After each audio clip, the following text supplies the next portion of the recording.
Hey guys, Andy N, spoken label, back in the house on a Sunday afternoon. I'm still full of a cold after a week of it, so we'll see how we go today. And if I get coughing fits, I do apologise. But I want to get this gentleman on with me today, 'cause I've been speaking to him for a couple of weeks now. And kudos to our great friend Alta, who's obviously she's a fantastic writer, man. She's a fantastic lady. Love chatting to Alta because she's got so much energy about her, and she likes referring writers to me and people that she's become friends with and she thinks I'll get on with. So we're over to South Africa today, to the wonderful town of Capetown. For a gentleman I've not met before, but he's got a wonderful name because people know my brother's called Gavin as well. So anybody else that I've got a writer called Gavin, I know he's going to be a great guy. So we've got the fantastic Gavin. Have I got this right, Gavin? Gavin Prinsloo, is that right? Prinsloo. Perfect. Absolutely perfect pronunciation. Good. I wasn't sure there a second because people know how good I am at pronunciation. Usually fucking dreadful. So I've got it for right for once. Now, okay, Gavin, over to you, mate. Obviously, people that don't know you, first of all, mate, tell us a little bit about yourself as a person and where all your creativity came from originally. Because the bio I've got of you, this is quite a story straight away. I know that. Yeah, I won't go too much into the bio, but I'll give you the bare bones on the creativity side. In 2020, I lost my business. Basically, my life went for a headlong crash. Okay, and I ended up with mental issues, etc., and nervous breakdown. I was discovered there bipolar and all kind. You know the it happened to so many people over 2020. Yeah, it was a horrific But time. People are wondering, it was obviously. horrific. Yeah, we're talking about lockdown here, aren't we, and COVID. So, Oh, it's yeah, I terrible. know from chatting to our mutual friend Alter, I know what she went through, and I remember her telling me at the time when they couldn't leave the house more than 10 minutes, or they completely placed the army Exactly. chasing you back. Was that similar to what you went through in Cape Town? Was it? Exactly the same. It was a rough time that opened up my eyes in a lot of ways. It woke up a part of me that I'd forgotten was there, to tell you the truth. I used to write as a youngster, and the very first story I ever submitted in school, tell you that story, was a war story that I derived off one of these little comic books you used to get. Yeah. So I devised a whole narrative around this thing, and I submitted it, and the teacher loved it. And then the kids started to nibble me and nibble me. Yeah, you know how it goes. And to be honest with you, I wasn't a child with much self-confidence, and it actually stuck. And I thought, hang on, if this is what's going to happen, I'm not going to write anymore, which I didn't. Through the years, I've dabbled with a little bit of poetry, etc., but not to the extent I'm doing now. Now, 2020 was, I call it my gateway. 2020 was the time where something opened in me. I went through a very, very heavy depression. And then I found a group called Dark Poetry Society on the internet. I was bad, put it that way. And I made a couple of friends, and we started chatting. And they said to me, "Why don't you try and write some poetry? Have you written poetry for us?" I said, "Yeah, I've written, but I'm not very confident in what I can write." So I remember very clearly at 3 o'clock the one morning, a gentleman by the name of Carl Butler, one of the co-owners, he said to me, "Send it to me and let me have a look at it." So I conceived a poem. I'm not going to say which one it is now. I've written over 4,000 poems since 2020, so remembering all of them is an issue. So I sent it to him. We'll come on that in a minute. Yeah, good grief. So I sent it to him, and he read it, and he said, "But this is actually quite bloody good. Submit it." I said, "Okay." And there it started. The floodgate opened, the gateway opened. And then it went on like that for about a year, almost a year. Yeah, it became a catharsis. The writing became a catharsis for me. I could open up myself in ways that nothing else could open me up. Nothing could give me that sense of fulfillment, that total expression, as what a piece of paper and a pen could give me. Okay, I could write what I feel. I could write what I think. It just made sense to me. Things started to make sense with poetry. About a year went on, and eventually Carl came back to me and said, "Gav, you need to make a book with all these poems that you're writing." Because I was writing like 4 or 5 poems a day and submitting. And okay, fine. The thought mulled over, and eventually, I thought to myself, a couple of months later, you know what? He's right. Why don't I just do it, just for the hell of it? So I had a friend of mine in the US, also from the poetry groups that I've made. I won't mention his name. I haven't asked his permission, so I won't mention his name right now. But I approached him and I said, listen, can you help me with the formatting, etc.? I want to do a book. I said, with the greatest pleasure. He sent me the format on the Word documents. I compiled the book. I sent it to him. He said, well, this is all I need. Nothing needs to be changed. I'm just going to do a couple of little corrections. And he sent it in to me again on a PDF, and I loaded it onto Amazon. That was book one. It was actually that quick. It was like this. Wow. I sat back and I thought, gee, hang on. What was I so nervous about? And then I started to promote it. And look, I didn't expect it to sell, to be very honest with you. I sold 60 copies of that first book. To me, that's a massive achievement. Through the years, I've sold 60 copies. And I thought, you know what? I've got so much material. Let's do another one. Then I love writing mythical stuff, deep mythical, godly kind of heavy, dramatic poetry. I love that too, besides all the others. And I took all my poems from the myths, gods, and legends, and I compiled that book. I sent it off to him, and I said, right, mate, here's the next lot. And bang, that book ended up on Amazon.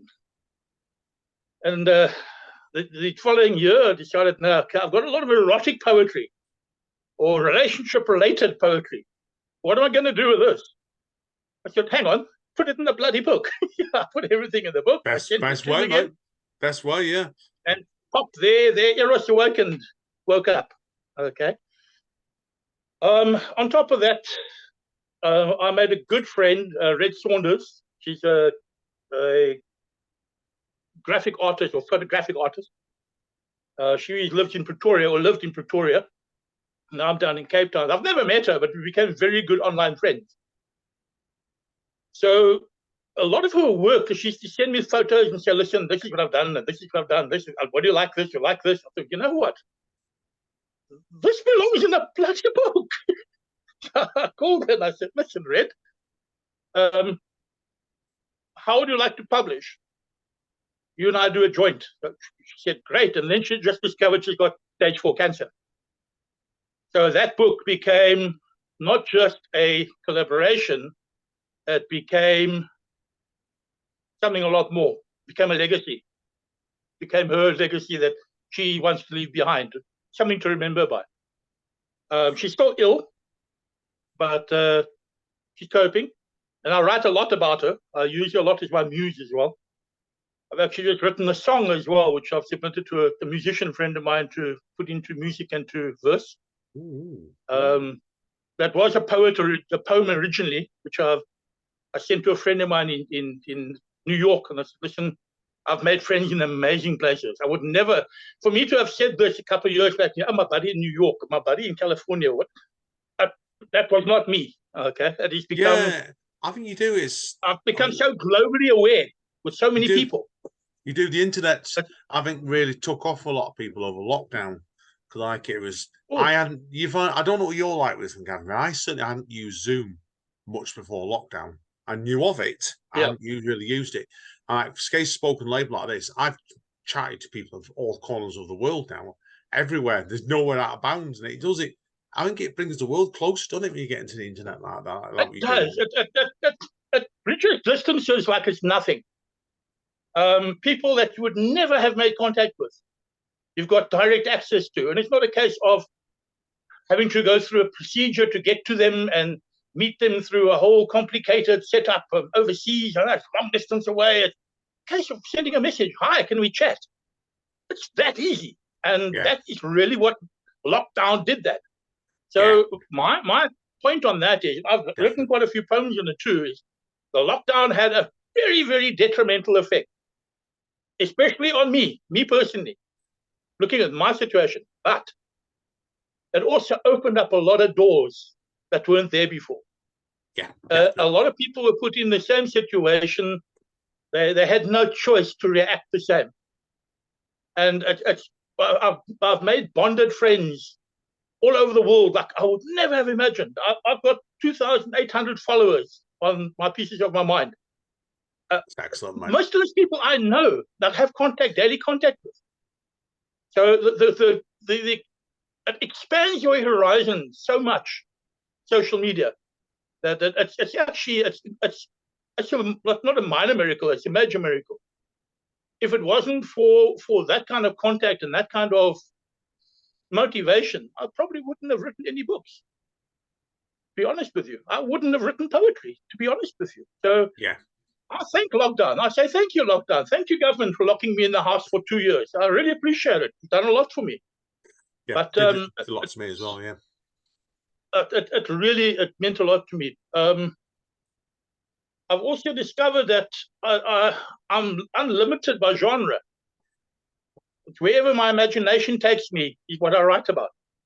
Yeah, I was going to ask you about that next. Yeah, because obviously your books themselves, you don't just stick yourself straight to poetry. I know you do lots of flash fiction as well, don't you? So yes, I love flash fiction. I would sit at home. In fact, I did it last night. I made a little video for TikTok with a brief little poem and a flash fiction piece with a narration and little graphics. And whatever comes into my mind, it's almost like I've got a pressure at the back of my head that's pushing forward. And when it pushes, I've got to do something about it. I've got to write it. It doesn't matter what I'm doing. I can be sitting talking to you, and that thought is already in the back of my mind and circulating. When I'm finished with you, I won't even take a piece of paper. I'll go on notes on my phone, and I start tickling away. My poor thumbs, they've taken a hammering over the last 2 years. But it's mostly done on my phone. All my books are created on my phone. My videos are created on my phone. Everything is on my phone. So my thumbs have been ultra busy. But it's a flood of creativity that is awoken, and I really don't know where it comes from. I don't. I cannot sit and identify it. My psychologist has told me it's probably an accumulation of all my trauma I've gone through my life. It's opened up doors that I would not normally have allowed to open, and you've allowed it to come out. Yeah, no, I think it's the crunch point is yours is quite a common story. I think in some ways is certainly in my case. I've been writing one way or another since I was 10, and I'm 50 and 52 now. But yeah, I exploded at me around about what 08, 09 it did, and then went a different way and began when I came diabetic at 11, and that I think a lot of the sort of thing you need to have the trauma first of all. And if people read your bio on Amazon, it goes through what your trauma is massively. But it does but I think when you've worked that trauma bit out of your writing, that's when it often gets interesting. Because then it's like where you're heading to next. And quote you, I knew your bio said you over 2020, 21, you were 1,400 pieces. I didn't know you'd now done 4,000. And that's absolutely. I'm up to 4,000 at the moment. To be honest with you, to be very honest with you, Andy, I've been counting it tentatively and inaccurately. It's close to 4,000 or just over 4,000 because a lot of the work that I've done, and you're going to say I'm a complete idiot for doing this, I put onto social media directly. The thought is in my mind. No problem. I bomb it out there and I say, there it is. Okay. And it's been so much, I haven't been able to save it all. I'm currently going through Facebook back to 2020, looking to find all my old stuff and copying it over and putting it on notes. And I've done about 1,900, nearly close, that's 2,000 pieces. That's including that's in the book as well, in all the books. Because remember, I think out of all the books together, it's something like 380 poems so far. I don't make thick books. I make thin books. Thick books, I don't think people have got the patience to read thick books of poetry. Oh, no, I don't. It's a funny one, Matt. Obviously, the book I've got yours, your third book, is about the length I would normally aim for, to honest you. Perhaps no more than 100 pages. And I know people, I know two people actually bought books out that go on for 700 pages per poetry book. It's too much. Because poetry, I think, it's for me, and I wonder your opinion is, Gavin, as well. You dip in and out of it, I think, a lot of the time. It's not a book like a novel to read A to B or whatever. So, yeah, definite. Yes. I'm actually busy with a novel now as well called Dispossession. I was going to ask you about Um, that today, because I did notice yeah, that. Tell us about that then. I've done about 3 chapters. To tell you the truth, it's a whole different ball game. Oh, It's a bit yeah. of a nightmare for me because I have terrible ADHD. Oh, Okay, blimey. And you're trying to write a novel with that. Oh, good God, mate. Oh, I don't envy you, mate. Don't envy you. You wouldn't good. know this because obviously you don't really follow me on social media. But I've just put my first novel out, and All that right, took me 50. brilliant. I'm going to swear now, but so I'm going to. It's an adult podcast. It took me 15 fucking years to write the bloody thing. Oh, shame. So I'm That's your bugger. dyspraxic. Yeah, I'm dyspraxic. It took me 15 fucking years and about It's- 25 The, drafts, the, the basically, right? poetry books are so easy because the material's there already. It's not a case I have to create to fill the books. I've got the material. I've got to select the material to put in the books. But when it comes to a novel, the entire storyline you've got to refabricate. And it's like taking 100 poems together and trying to get that same motivation where you wrote each one with that same kind of energy. Oh, God, I yeah. find it's impossible to do. It's very difficult to do. So I've done about 4 chapters at the moment. It's going to be about between 400 and 600 pages. It's going to be a wanger of a book. Yeah, slightly. It's a horror book, horror stroke farcical horror kind of a book about angels and demons. And Oh, I'm not going to say, yeah, I'd say if you want to look at it, Good Omens, yeah, I do. Oh, I love running Good running in Omens. a line, not quite deviant, but running in the lines of Good Omens. That's similar kind of setup. Oh, no, But it'll be a that's big. my dream What to I get know that you, published. Gavin. What I know you, Gavin. It'll be a hoot, right? That's the best way of putting it, Yeah, mate. Yeah, it's going to no, be fun. good luck, man. Definitely of it. So now, obviously, people wondering themselves off. We need a couple of things we need to clarify here today as well. I think, obviously, like, Dim, when you had this big rush of poetry, trying to write poetry, had you read much of it before then? Had you, or did it all just No, come? Yeah, so no. it's obviously when the explosion started. And I know you're chatting to a lot of writers now, aren't you? So it's been like that. That's where it all started from later in your life, isn't it? You're right. That's actually a very interesting question that you asked there. It's a question I've asked myself. I have not been a great reader of poetry. I'm a great reader in the sense of reading books, or was. So when social media came out, God help us all. But poetry was not something I really focused on. It's a genre that really didn't touch me, to be very honest with you. In 2020, after I wrote my first poem, it was only then that I realized, you know what? Whatever it is, it's inside me. Whatever makes people write poetry, it's inside me. Now, a lot of people get very angry with me in the groups. I'm not a poet.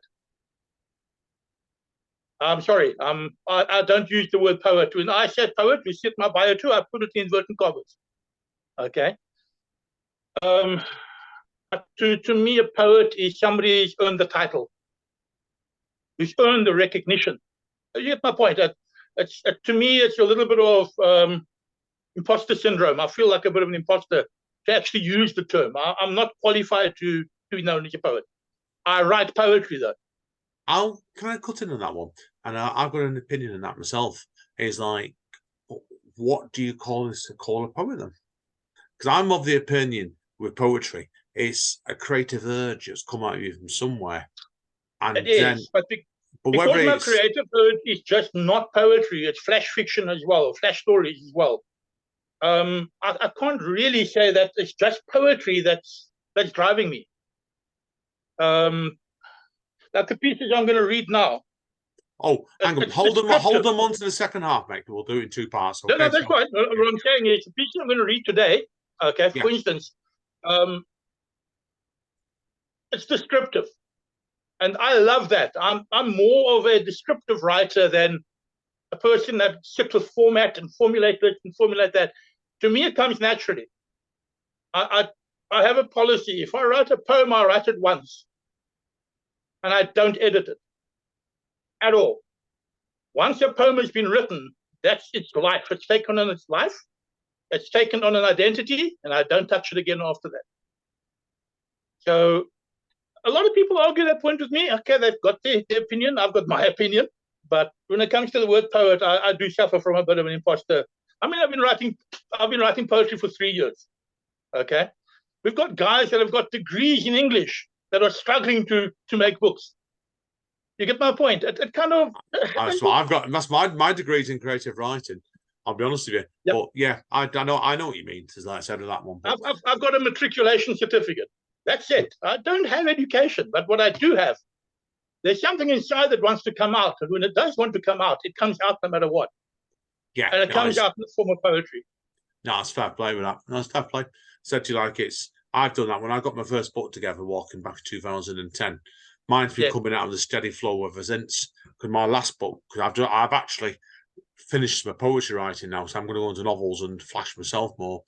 But yeah, I did 10 in 12 years, and I called a number of collaboration books. So yeah, it comes and it comes sometimes like it's head of it. So you've got to let the muse take you the way you want it to go. So now, obviously, before it's interesting this because you told me just a few minutes ago, obviously, like your poetry is first draft.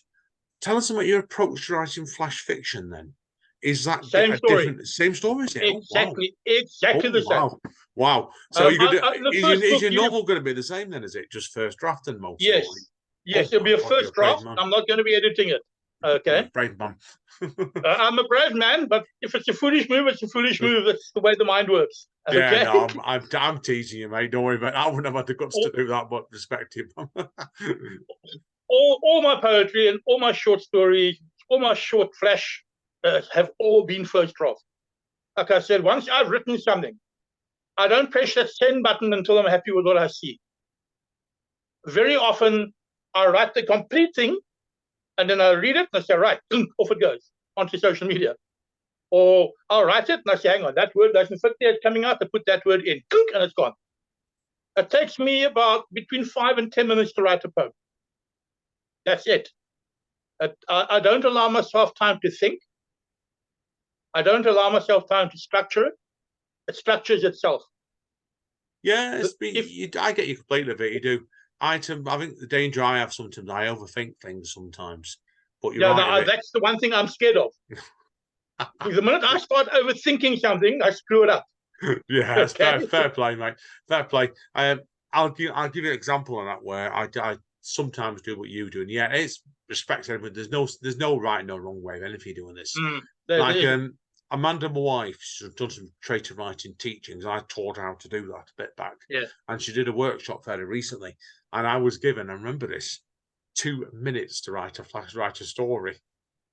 And literally 2 minutes and as an exercise. And it does, I think sometimes if you strict your mind like that, and the poems you write is the right way somebody's doing it. It's like, say, 5 to 10 minutes to do it. If you give yourself, say, some 2 minutes to write a flash fiction piece, I've got my tablet in front of me. If I know where I'm going with it immediately, you can get it done in 2 minutes. And I think sometimes because that time is straight, I think it can work sometimes to get really good pieces. I think in that case that you're describing, the story actually writes itself.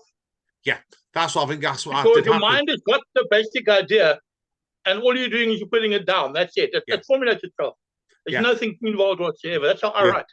Yeah, I'll read out to you off mic later because it's not part of this podcast. The story I'm on about, you can see what I did in 2 minutes. That's definitely. I agree with you. I'd love to see it. Yeah, we'll do that later, I promise you. So, right, okay. We need to. I think now before we move on to part 2 today, I know you've got a few announcements you wish to make, haven't you? About forthcoming poetry books.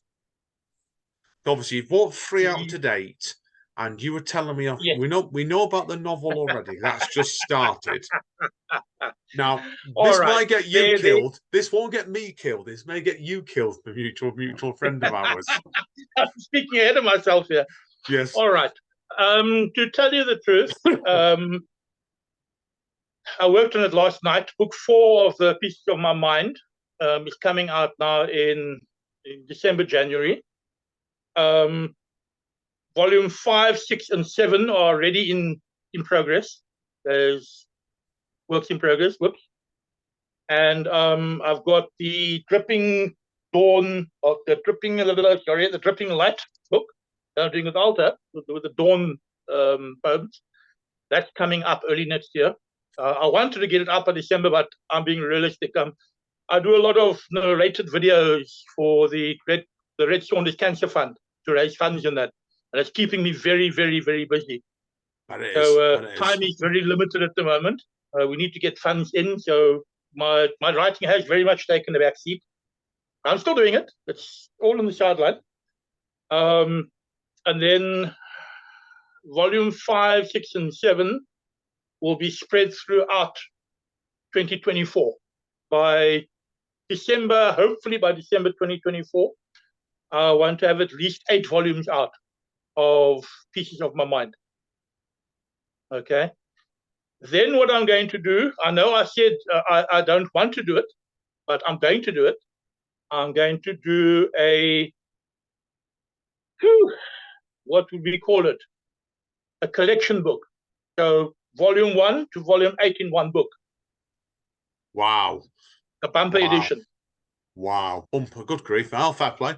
Fair play. Are you going to do then what writers do, the collected poems? You're going to put some exclusive material in there as well, are you? Just to lure people. Yes, what I'll do is I'm going to spice it a bit. Of the 8 volumes, I'm going to make a bumper, and then I will do a exclusive section as well, but mainly on short stories included in that book. And that's to give me more of an introduction into the short story writing. At the moment, it's mainly been flash stories and poetry, but I would like to introduce my short stories in that bumper edition as well. So my dream, and I worked out the total of the material I've got on hand. My dream is in the next 5 years to have about 25 books out. Respect, mate. Okay. Respect to that one. Wow. I want, and you'll see that all the covers, I'm very understated in my cover design. I don't like fancy. I like the book must speak for itself. I think you've seen the cover. I design all my own covers, and whatever Amazon has got, I keep it simple. I don't like it complicated. No, it's fair play, mate. It's fair play. I cheat because you might see the back of mine here today. There's the cover of a gentleman in the back of there. That's actually from my novel. But I've got a cover designer as my work for me called my wife. Amanda's actually she's unbelievable cover designer. She is. That's why. Otherwise, I'll be honest, mine would probably be like yours. Keep it as not as rough and ready is the wrong word, but keep it as DIY and to the point as you can. So yeah, no, fair play, mate, with it definitely. So. And then one last thing I'm going to mention. I actually never mentioned to I'm going to mention it anyway. I've got a lady here in Capetown, in South Africa, in Durban, that does all my graphics, my videos. My narrative videos. I want to ask you about that. Yeah, sorry, good point. She's fantastic with graphics. What I've done, I've invited her to write a book with me. She's also a brilliant poet. So we want to do a collab, which will also be coming up early next year. I'm not going to mention her name, etc. now. It's a surprise, but that's coming. When she sees the podcast, she's going to. We haven't declared it yet. Good. So that's another one on top of the lot I'm planning on doing, but that is going to happen. That come hell or water. The one with Alta, that is basically along with the graphic book with her, will be the only 2 besides the novel that deviate from the Pieces of My Mind collection. The rest will all be Pieces of My Mind, like pure MP. Okay, good. No, it's good. I think it's great the fact that you're planning so far ahead with everything that you're doing with that. Respect you because keep me informed definitely. So right, I think we should tell people obviously to wrap up this part of the podcast anyway. Is where can they get hold of your books in? All right, I'm currently on Amazon. All my books are available on Amazon under my real name. That'll be Pieces of Mind Volume 1, the mixed genre. Then Volume 2, Pieces of Mind, will be the Myths, Gods, and Legends. And Volume 3, mix of Pieces of My Mind, will be the one you got, the Eros Wagon.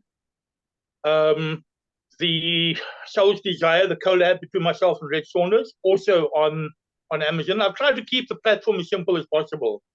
It makes advertising. I'm not a very rich man, okay, so I keep the advertising as low key as possible.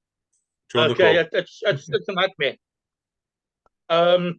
But everything on Amazon, you'll also find through Barnes and Noble. I know a couple of people have bought from Barnes and Noble already, and also here in South Africa, we've got a thing called Take a Lot, and I Want It also sells my books.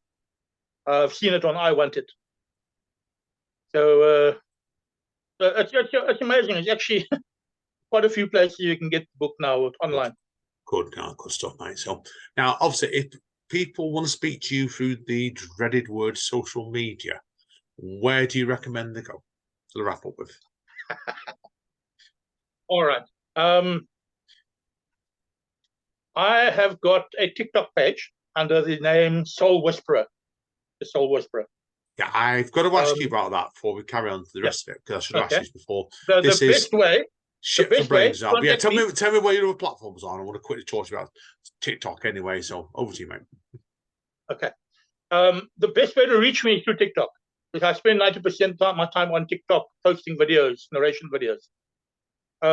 If they want to get hold of me, they can go to the Soul Whisperer, and then they can just friend me and send me a message on the Soul Whisperer page. Alta is actually assisting me setting up a web page now. Finally, I've got to get a web page. I've got to get it up and running. Once that's going, then I'll obviously advertise. They can reach me on my web page directly. All my content and everything will be on there, including my TikTok videos, everything. And then there will obviously be videos I'm going to be doing that'll be up for sale as well, like for horror lovers and erotic lovers. And I'm going to be doing a whole spiel there, but that's coming still. TikTok has been an incredible expression for me as well. I started with Facebook and it's expanded now to TikTok. I've done about 400 videos so far on TikTok. I've got 3,500 followers. There's nowhere near where I thought I would be, hoped I would be, but that's slow again. Not the whole world is not poetry crazy like I am, so I just couldn't bear it and take it day by day. I have my regulars that support me. I get maybe 10 or 15 new followers every week, so it's a gradual build up. It started off at 0, so for 3,500, it's grown quite a lot. I do a lot of, besides poetry, a lot of motivational videos as well on TikTok. I call it my brain fart. When I have a brain fart, and I'm not in the mood to write poetry, I'll sit there with a phone by the window. I have a favorite spot where the sun streams in. It puts everything out of focus. They can't see my ugly mug properly. And then I'll discuss a topic that's on my mind. It's normally about mental health and situational things, day-to-day situational things, the political situation, whatever comes to mind. So I've done about 14 of them already, besides the readings and narration. I do a lot of narration for the Facebook groups. To tell you the truth, we've raised over 50,000 Rand, or just under 50,000 Rand, my apologies, for Red Saunders, and that's mainly making videos. So what I do with the guys is say, listen, if you've got a book coming out and you want a promo, or even if you just want to put your work out there a little bit in a different format, if you make a $20 deposit into the Backer Buddy Fund, which goes directly to her, I will see it. I will contact you. You will send me your poem, and then I will get my graphic person to help me set up a graphic. I will narrate the poem properly, and we'll formulate a proper movie clip of your poetry, and then we'll send it to you for that $20. Oh, so we've done about 38 or 40 so far. Wow, we've done a lot.